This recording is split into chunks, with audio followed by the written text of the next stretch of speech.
Hey yo. Okay. So good evening once again. So as I said earlier, I'm going to start with the introduction tonight, and we continue tomorrow and finish up on Sunday.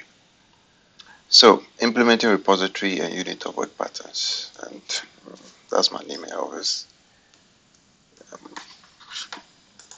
let's. What are the prerequisites for to start this course? So I'm not. This course is not for a beginner. This is for someone who has used the .NET framework and has been in the ecosystem for some time, um, who is okay, who has a good understanding of ASP.NET and MVC. And you should also have a little, not too much, but a little understanding of generics in C Sharp, how generics work, because we're going to write some generic classes somewhere. And also, you should have a good understanding of entity framework, either code first or DB first. If time permits, I'll do both. I'll do both the code first and the DB first. But we will start with the DB first. That will be our first start. And if there's time, I'll do the code first. The change is not much. The change is just on the level of creating your DB entities. That is where the changes. So this is what you should get. But if you don't meet any of these criteria too, and you still want to follow up, I think there's no harm. At least you still learn something new. So you can still follow up. All right.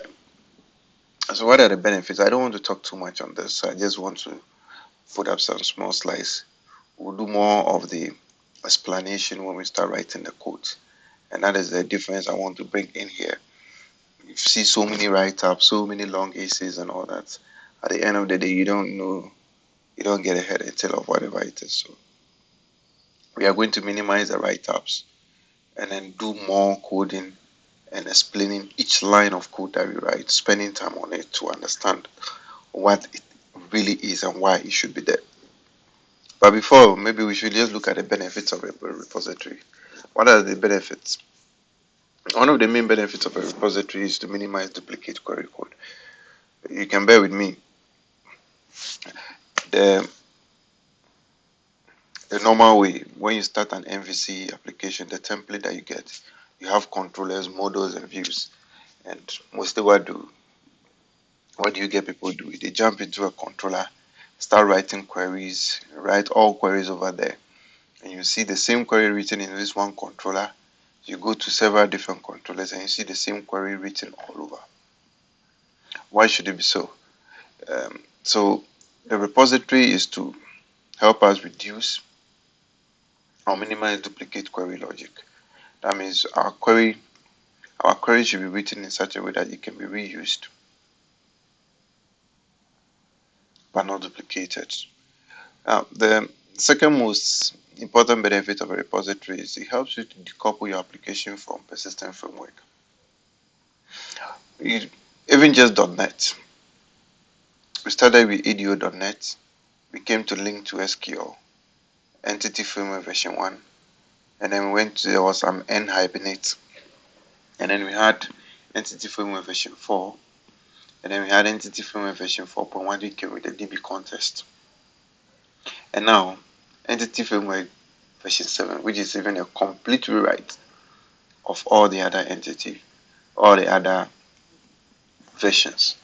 Now, what this means is if you write your application without implementing any repository or having such a design in place, what it means is your application becomes so tied up with these frameworks, and they even become a dependency on your application that is very, very difficult to make an upgrade or even change your persistent framework.